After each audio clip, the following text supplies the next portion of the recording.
예수님의 어머니인 마리아에 대해서는 성모 마리아라고 부르면서 특별하게 공경하고, 마리아의 모습을 형상화한 상을 만들기도 하며 마리아에게 기도하는 전통까지 있습니다.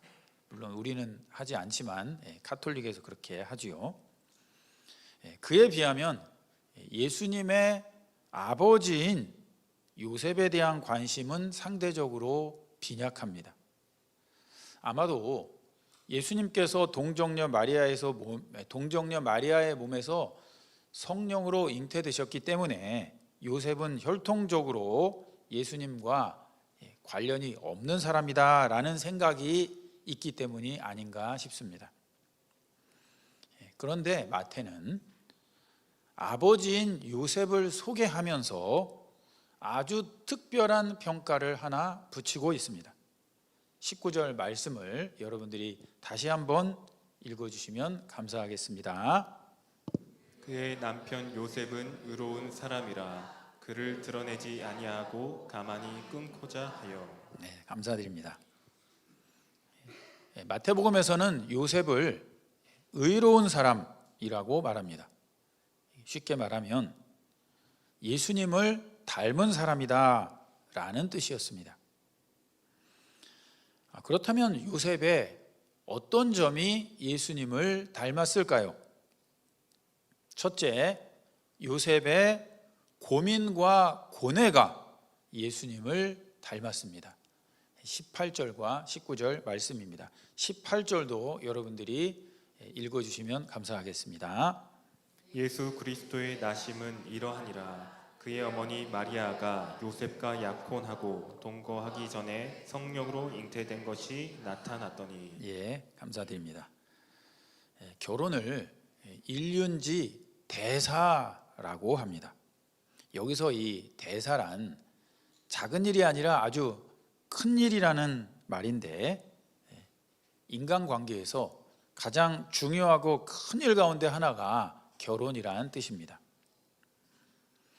평생을 함께 살 배우자를 결정하는 일이고, 얼마 전까지는 남남으로 살던 가족 공동체가 하나의 가족으로 연결되는 과정이기도 합니다. 또한 수많은 사람들이 그 결혼의 과정에 관심을 가지고 눈여겨보고 있지요. 그래서 결혼을 하게 된다는 것은 굉장히 기쁘고 즐거운 일이기도 하지만, 다른 한편으로는 꽤 많은 고민과 고뇌가 생기기도 합니다. 그런데 요셉에게는 상상도 할 수 없었던 너무나 큰 일이 벌어졌습니다. 이제 결혼식을 잘 치르고 마리아를 데려와서 행복하게 살면 된다고 생각하던 그 즈음에 마리아의 임신 사실이 발견되었기 때문입니다. 어떤 분들은 이 장면을 상상하면서 마리아가 요셉에게 이렇게 말했을 것이라고 추측하기도 합니다. 오빠, 나 믿지? 내가 말이야 몇 개월 전에 천사가 찾아왔는데 지극히 높으신 이의 능력으로 아들을 낳게 된다는 말씀을 들었어. 그러니까 오빠, 나 믿어줘. 나 믿지? 이렇게 상상하는 분도 있다는 겁니다. 물론 성경에는 마리아가 요셉에게 이야기를 했는지 안 했는지, 어떻게 이야기했는지 구체적으로 이렇게 기록하고 있지는 않습니다. 그런데 마태복음은 마리아의 임신을 설명하면서 성령으로 잉태된 것이 나타났다고 표현하고 있습니다. 이 나타났다는 말은 누군가의 설명을 통해서 알게 되었다는 의미보다는 감추어져 있던 사실이 드러나서 발견하게 되었다는 의미에 가깝습니다. 그러니까 요셉은 마리아의 설명을 듣고 이 사실을 알게 된 것이 아니라 설명이 없는 상태로 마리아의 임신 사실을 마주하게 된 것입니다. 생각해 보십시오. 결혼을 앞둔 청년이 자신이 가장 사랑하고 신뢰했던 사람에게 일어난 이런 사건을 아무 설명도 없이 발견하게 되었다면 그 마음이 어떠했을까요? 처음에는 아니겠지, 아닐 거야, 잘못 본 걸 거야, 오늘 저녁을 많이 먹었나 봐 하면서 넘어가고 싶었겠지요. 그런데 아무리 살펴보고 또 살펴봐도 그게 엄연한 사실로 확인이 되었을 때 어떠했을까요? 당황스러운 정도가 아니었겠지요. 어떻게 나에게 이럴 수가 있는가? 하늘이 무너져 내렸겠죠. 사람이 잘 모르는 낯선 사람에게 상처를 받아도 그 타격이 크고 어렵습니다. 힘이 듭니다. 그래도 모르는 사람이 그랬으니까 하면서 털어버릴 수가 있습니다. 그런데 정말로 믿고 정말로 사랑하고 신뢰했던 대상으로부터 상처를 받으면 회복이 쉽지 않습니다. 마음 깊은 곳에 심각하고도 깊은 내상이 남기 때문입니다. 그런데 우리가 여기서 주목해야 할 것은 그런 상황 속에서 요셉이 어떻게 반응하고 있는가입니다. 19절을 여러분들이 읽어주시면 감사하겠습니다. 그의 남편 요셉은 의로운 사람이라 그를 드러내지 아니하고 가만히 끊고자 하여. 네, 감사합니다. 일반적으로 이 배신감에 대한 반응은 두 가지의 방향으로 진행이 됩니다. 하나는 상대를 향한 분노가 바깥으로 표출되는 경우입니다. 네가 나에게 어떻게 이럴 수가 있어? 이 분노를 출발점으로 시작하여 비난하고 따지고 모든 것을 공개하여 상대방에게 보복을 하고 상대방을 파괴시켜 버리는 방향입니다. 또 다른 하나는 안으로 표출되는 방향입니다. 내가 다시는 저 사람을 믿나 봐라. 이제 저 사람과는 아무 관계도 맺지 않겠다. 끝이다. 더 나아가 앞으로 저 사람과 생김새가 비슷하거나 목소리가 비슷하거나 그런 사람의 말조차 절대로 안 믿겠다. 그래서 배신감은 흔히 상대를 공격하거나 관계를 끊어버리는 방향으로 나아가게 됩니다. 이것이 일반적인 반응입니다. 그런데 요셉은 어떤 방향으로 나아가고 있습니까? 우선은 마리아를 이렇게 드러내지 않으려고 했습니다. 비난하고 따지고 모든 것을 공개하는 방향이 아닌 거죠. 그렇다면 그녀와의 관계를 단절했을까요? 성경은 요셉의 또 다른 방향을 가만히 끊고자 하여라고 설명하고 있는데, 좀 더 정확하게 표현한다면 가만히 그녀를 보내주고 싶어졌다입니다. 다른 사람들이 인식하지 못하는 가운데 마리아가 얽매여 있던 그 문제로부터 해방이 되는 쪽으로 돕고자 하는 마음입니다. 그러니까 요셉의 마음은 자신의 이 마음 속에서 용광로처럼 끓고 있는 배신감을 이렇게 해소해서 처리하는 그런 방향이 아니라 철저하게 마리아를 보호하는 쪽으로 흘러가고 있는 것입니다. 자신에게 씻을 수 없는 상처를 준 마리아를 향한 이런 요셉의 마음을 어떻게 이해할 수 있을까요? 그의 마음에는 정말로 배신감이 없었던 것일까요? 아니면 배신감으로 인한 괴로움과 고통이 있어도 그것에 압도당하지 않고 상대를 보호하려는 마음이 아니었을까 추측해 봅니다. 그런데 요셉에게는 이런 배신감을 처리하는 문제 외에도 또 하나의 심각한 고뇌가 있었습니다. 신학자들은 흔히 요셉의 딜레마라고 부르는 문제입니다. 요셉에게는 하나님의 율법이 있었습니다. 당시 정혼한 여인이 다른 남자와 관계를 맺었다면 그것은 단순한 불륜의 문제가 아니었습니다. 신명기 22장 23절에서 24절 전반절을 제가 읽어보겠습니다. 이 굉장히 기준이 엄격합니다. 처녀인 여자가 남자와 약혼한 후에 어떤 남자가 그를 성읍 중에서 만나 동침하면 너희는 그들을 둘 다 성읍 문으로 끌어내고 그들을 돌로 쳐 죽일 것이니, 이런 율법이 있었습니다. 하나님의 율법을 알고 있는 요셉은 이 문제를 그냥 넘어갈 수가 없었습니다. 그러면은 율법을 어기는 거잖아요. 죄를 짓는 거잖아요. 그렇다고 마리아를 공개적으로 고발할 수도 없었습니다. 그렇게 하면 마리아는 모든 사람 앞에서 온갖 수치를 당하게 되고 돌에 맞아 죽는 심각한 처벌을 받을 수 있었습니다. 요셉의 고민은 단순히 이 배신감을 극복하고 마리아를 요셉할 것인가 말 것이냐의 문제에 머물지 않았습니다. 하나님의 의를 저버릴 수도 없고, 그렇다고 사랑했던 마리아가 돌로 쳐 죽임을 당하는 정죄받는 것을 허용하고 싶지도 않았습니다. 이런 요셉의 딜레마를 다른 말로는 인자와 진리의 갈등이다라고 표현해 볼 수도 있습니다. 진리를 기준으로 생각하면 처벌해야 마땅한데, 인자를 기준으로 생각하면 처벌할 수가 없는 상황입니다. 이런 모습은 훗날 예수님에게서 더욱 완전하게 나타납니다. 예수님은 죄를 죄가 아니라고 하시는 분이 아닙니다.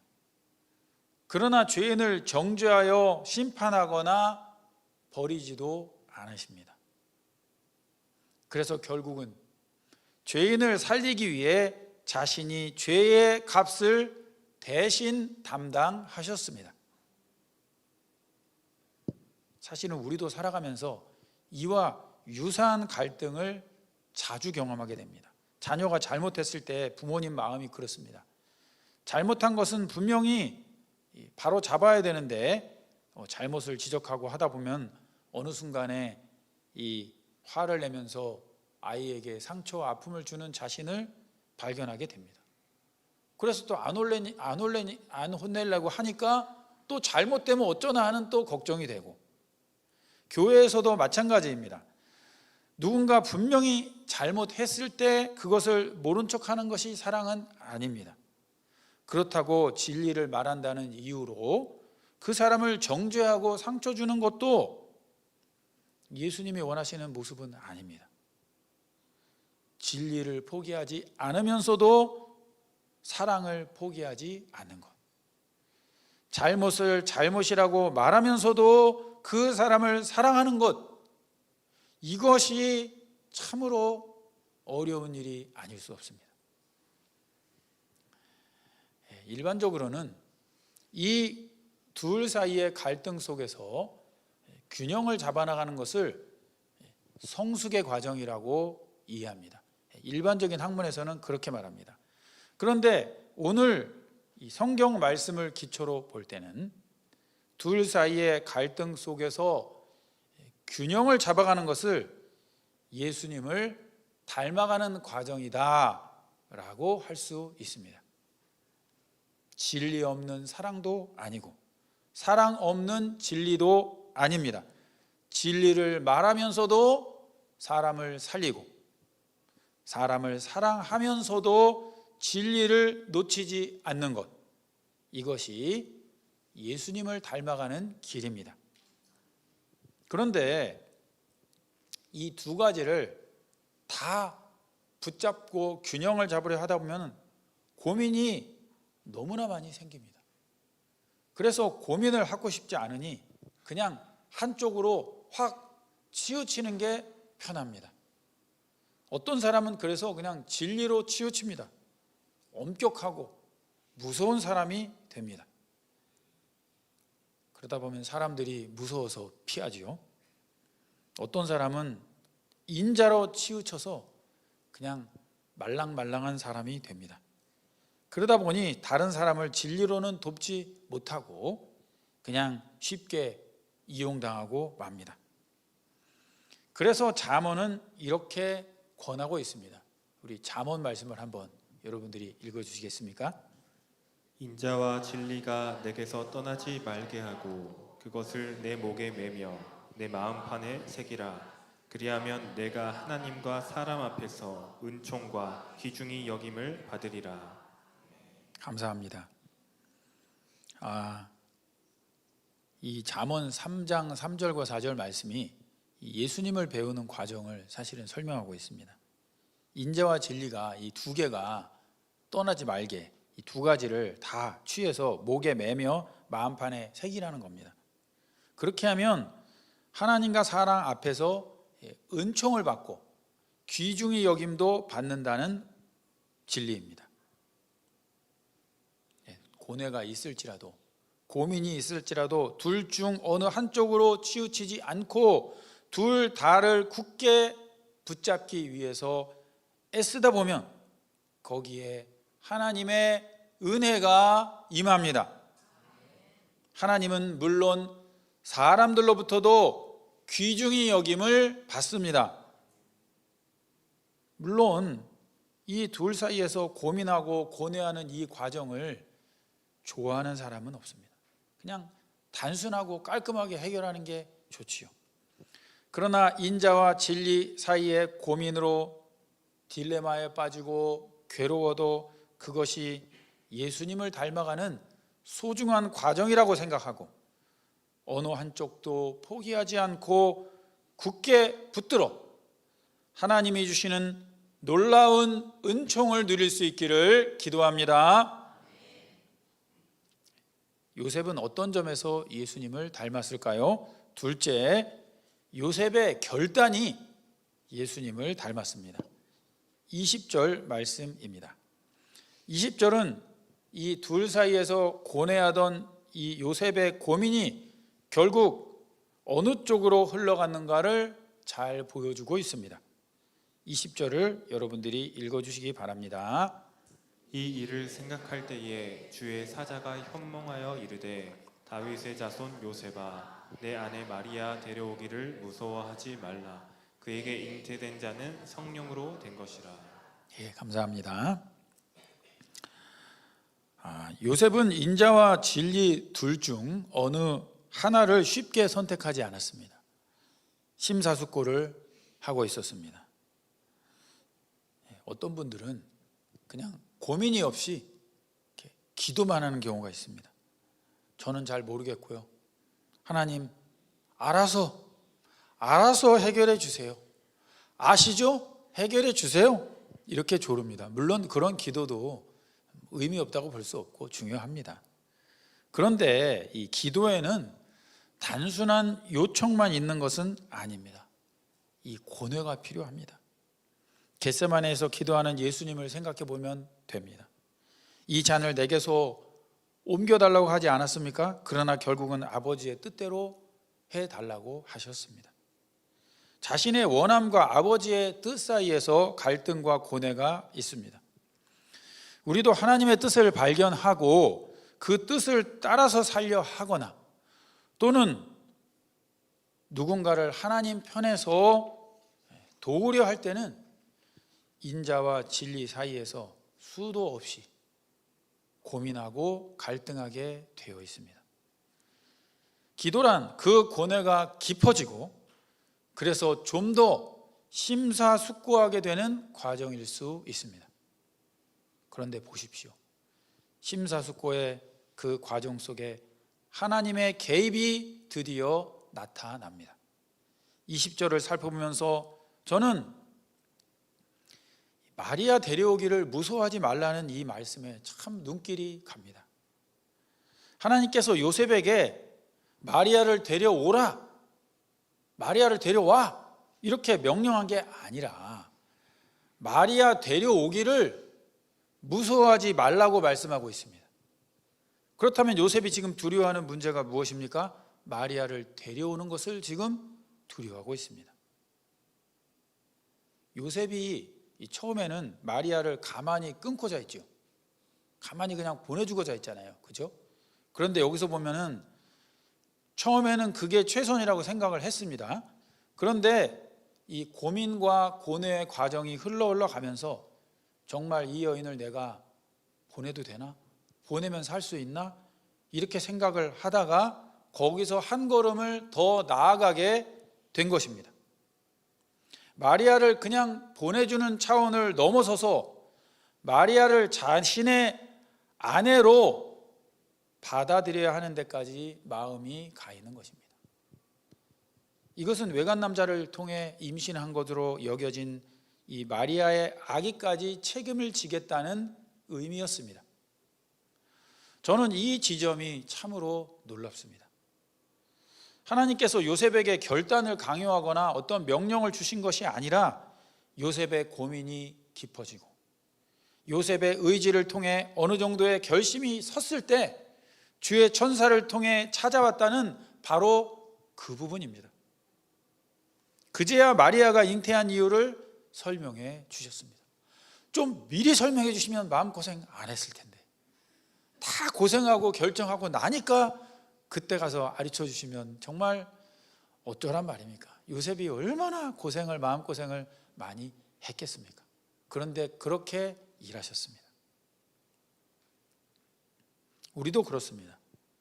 우리도 하나님께서 모든 것을 먼저 좀 알려주시면 그때 결단할 수 있을 것이라고 생각합니다. 하나님, 이것이 하나님의 뜻이라는 것을 확실하게 보여주시면 제가 하겠습니다. 이렇게 말하고 싶어 하죠. 그런데도 하나님의 응답이 없으면 저를 버리셨습니까? 하면서 실망하고 낙심합니다.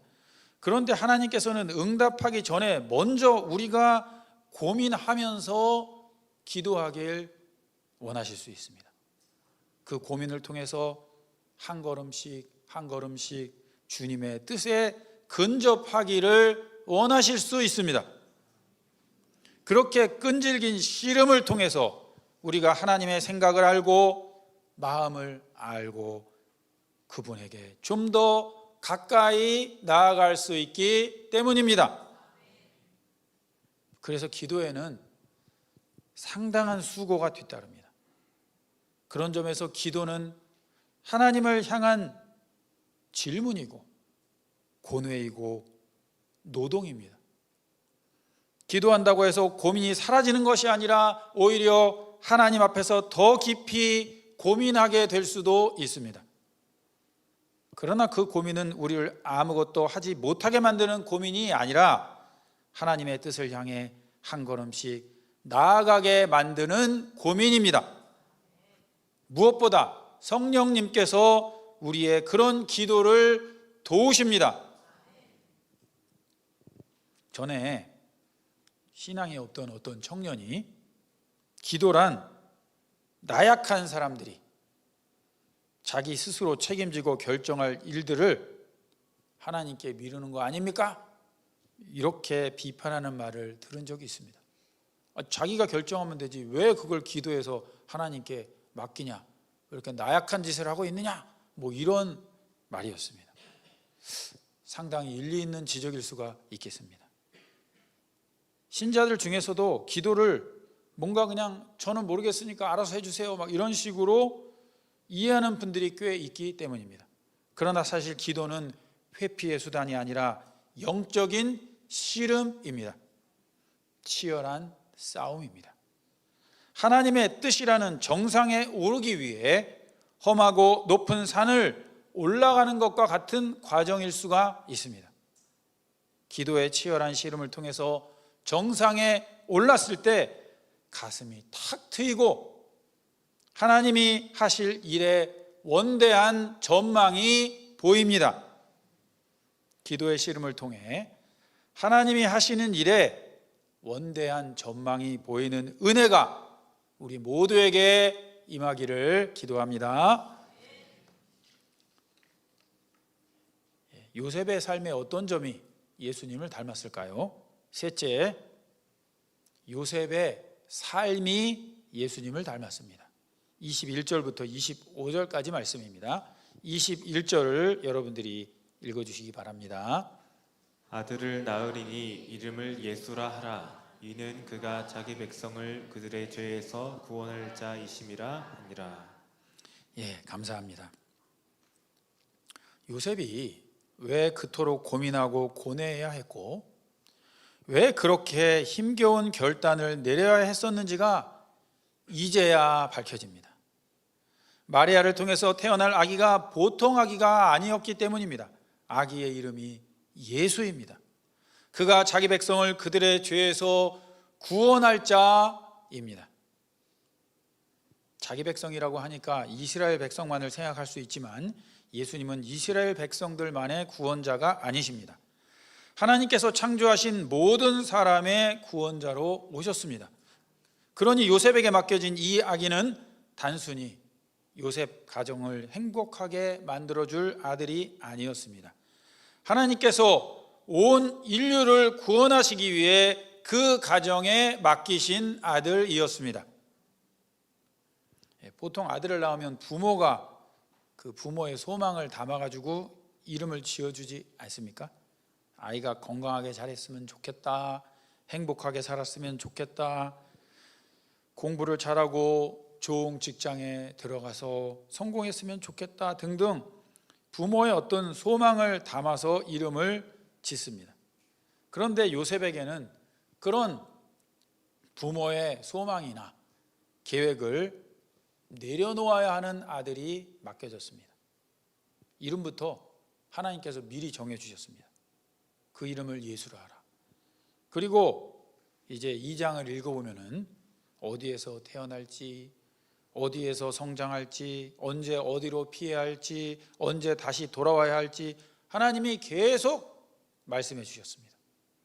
그러니 요셉의 삶은 자기 계획대로 살아가는 삶이 아니라 하나님의 말씀을 따라서 움직이는 삶이 되어갔습니다.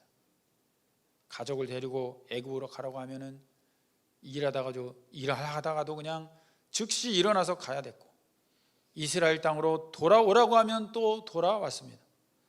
나사렛으로 가라고 하면 갔습니다. 이것이 요셉이 예수님을 닮은 또 하나의 모습입니다. 요한복음 6장 38절에서 예수님은 이렇게 말씀하셨습니다. 내가 하늘에서 내려온 것은 내 뜻을 행하려 함이 아니요 나를 보내신 이의 뜻을 행하려 함이라. 마태는 이 모든 일이 된 것에 관하여 이렇게 말했습니다. 22절과 23절을 여러분들이 읽어주시겠습니다. 이 모든 일이 된 것은 주께서 선지자로 하신 말씀을 이루려 하심이니 이르시되 보라 처녀가 잉태하여 아들을 낳을 것이요 그의 이름은 임마누엘이라 하리라 하셨으니 이를 번역한즉 하나님이 우리와 함께 계시다 함이라. 감사합니다. 임마누엘의 뜻은 하나님이 우리와 함께 계시다입니다. 하나님이 함께 계시기 위해서는 예수님께서 이 땅에 오셔야 했습니다. 그리고 예수님께서 이 땅에 오시기 위해서는 처녀인 마리아의 몸을 통해 잉태되셔야 했고 요셉의 가정에 아기로 오셔야 했습니다. 그러니 요셉에게는 고민과 고뇌가 생겼던 거지요. 힘든 결단이 필요했던 거지요. 그리고 자신의 계획과 편안함을 다 내려놓고 하나님의 뜻에 자신의 삶을 온전히 내어드리는 순종이 요구될 수밖에 없었습니다. 요셉의 아픔을 다시 한번 생각해 봅니다. 모두가 행복해하는 일생에 한 번뿐인 결혼식이 산산조각나는 아픔이 요셉에게 있었습니다. 너무나 사랑하고 신뢰하던 마리아에게 배신당하는 아픔이 또한 요셉에게 있었습니다. 자신의 명예, 자신이 꿈꾸던 행복한 삶도 다 포기하고 내려놓아야 되는 희생이 있었습니다. 그렇지만 요셉의 삶은 결코 상처뿐인 삶, 실패한 삶이 아니었습니다. 왜냐하면 하나님께서는 그가 포기하고 내려놓은 것보다 훨씬 더 크고 놀라운 일을 그의 삶을 통해서 성취하셨기 때문입니다. 하나님께서 그런 요셉의 삶을 통해 하나님이 우리와 함께 계시다는 임마누엘의 약속을 온전히 성취하셨습니다. 예수님을 모르다가 예수님을 믿게 되고 예수님과 함께하는 생활을 맛보는 분들은 한결같이 예수님과 함께하는 삶의 은혜를 간증합니다. 저 역시 예수님을 처음 믿었을 때 정말 예수님과 함께하는 삶의 큰 기쁨과 그 달콤함을 경험했었습니다. 그런데 우리가 오늘 요셉 이야기를 통해 발견하는 것이 있습니다. 임마누엘의 은혜가 언제나 달콤하고 편안한 모습으로만 우리에게 찾아오는 것은 아니라는 것입니다. 하나님이 우리와 함께 하시는 그 놀라운 일을 이루기 위해 요셉에게는 너무나 많은 아픔이 있었습니다. 그러나 마태는 그 모든 일을 돌아보면서 이렇게 말합니다. 이 모든 일이 된 것은 주께서 선지자로 하신 말씀을 이루려 하심이니. 요셉은 그때 그것을 다 알지 못했습니다. 그러나 요셉이 알지 못하는 가운데서도 그의 삶을 통해 하나님의 뜻을 이루고 계셨습니다. 우리도 이 교회에서 많은 아픔을 겪었지만 하나님께서 이 일을 통해서 하실 큰 일이 있는 줄 믿습니다. 보통은 아들이 아버지를 닮습니다. 그러니 아버지 요셉이 아들 예수님을 닮아야 하는 것이 아니라 예수님의 아들이니까 예수님이 요셉을 닮아야 되는 거 아닌가? 이런 생각도 스쳐 지나갑니다. 그런데 예수님은 요셉의 아들이기에 앞서서 하나님의 아들이십니다. 자기 백성을 죄에서 구원할 자이시고 만왕의 왕이십니다. 그러므로 오히려 요셉이 예수님을 닮아가는 삶을 살아야 했습니다. 그리고 우리는 오늘 요셉의 삶을 통해서 예수님을 닮아가는 삶이 어떤 것인지를 배울 수 있습니다. 고민할 때 하나님 앞에서 고민하는 것입니다. 결단할 때 말씀을 따라 결단하는 것입니다. 그리고 살아갈 때 내 삶을 하나님의 손에 맡기는 것입니다. 요셉은 그렇게 살았습니다. 우리에게도 이해할 수 없는 일이 있을 수 있습니다. 내가 계획한 것과 전혀 다른 길을 하나님께서 걸어가게 하실 수도 있습니다. 그때 오늘 말씀에 요셉을 기억하시기를 바랍니다. 우리가 알지 못하는 순간에도 하나님께서는 우리의 삶을 통해 하나님의 뜻을 신실하게 이루어가고 계십니다. 그리고 마침내 우리의 삶을 통해서도 하나님이 우리와 함께 계시다는 임마누엘의 은혜와 영광을 나타내십니다. 내 삶이 때론 실패처럼 보일지라도 우리가 예수님을 닮아가는 삶을 살 수 있기를, 그리하여 임마누엘의 은혜가 나의 삶을 통해 더욱 놀랍게 드러날 수 있기를 간절히 기도합니다.